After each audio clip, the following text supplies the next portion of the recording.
Hi everybody, it's Dr. Lauren Valdis, Medical Director of Education here at SWORBHP, and I'm here to say Happy Paramedic Services Week. We cannot thank you enough for all that you do for our families, communities, and patients. You're there for us when we need you the most, so thank you so much for all that you do. As part of Paramedic Services Week this year, we put together a real-time Ask Mac.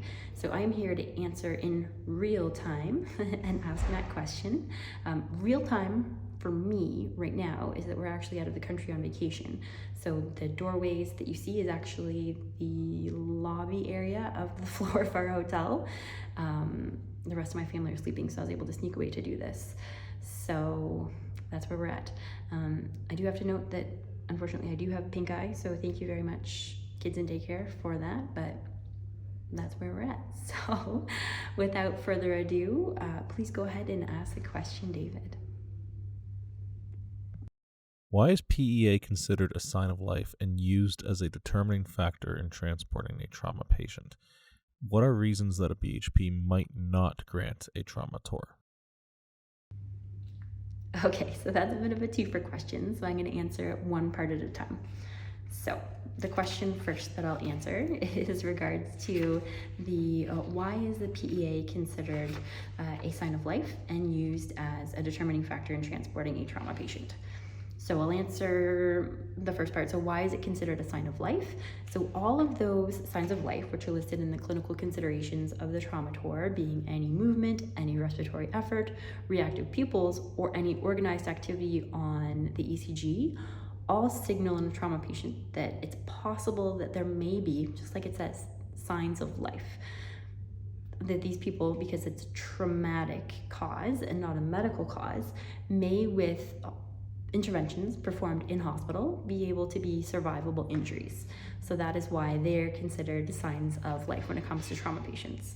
However, when it comes to the PEA or organized electrical activity, the direction actually hasn't changed since the introduction of ALS-PCS 5.0 and beyond. So let's take a step back and look at the trauma tour criteria for ALS-PCS 4.9. So within that, the age criteria is 16 and above, with no palpable pulses and no defibrillation delivered, and the monitored heart rate is equal to 0, remember that, or the monitored heart rate is greater than 0, which would be PEA, with the closest emergency department greater than or equal to 30 minutes away.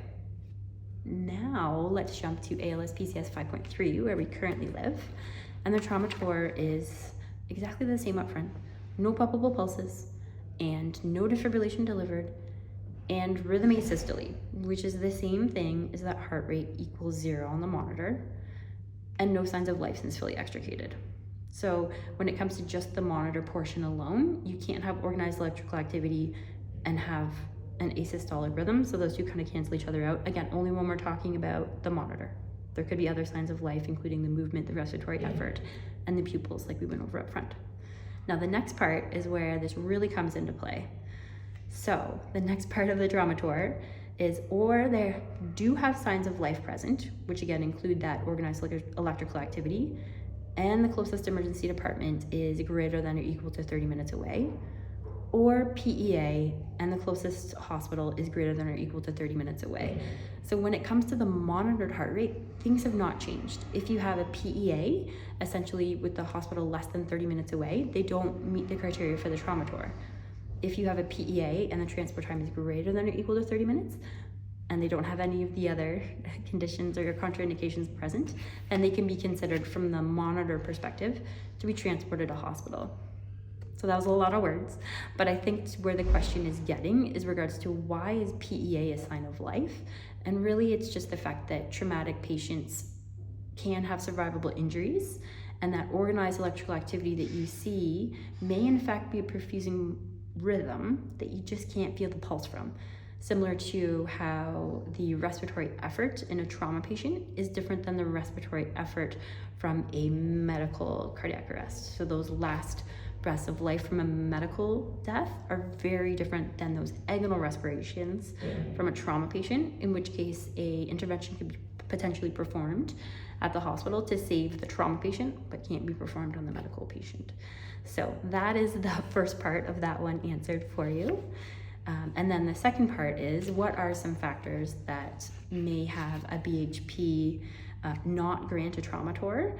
And this is a tricky one in that there could potentially lots of reasons that a physician does not grant a trauma tour. At the base of it, a physician decides whether or not to grant a tour from the standpoint of, is this what they think definitely a non-survivable injury? So from their standpoint of where the patient is, of what the injuries that you've described to them, of the patient sort of in general, is this something that definitely is not survivable? Then it's granted. There's even sort of the slightest bit of doubt that there could be a survivable injury, then the BHP will likely not grant the trauma tour and ask them to be taken to the hospital. Because again, these traumatic deaths are different than medical deaths in that interventions can be performed to save some of these patients. So that was a bit of a long answer there, but I will leave you with that. And I'm always happy to answer any further questions about this. It's been a lot of fun doing this real-time Ask Mac. Most of all, just happy to celebrate you guys and during Paramedic Services Week. So again, thank you for all you do for our communities, our families, and for us. Take care. Bye.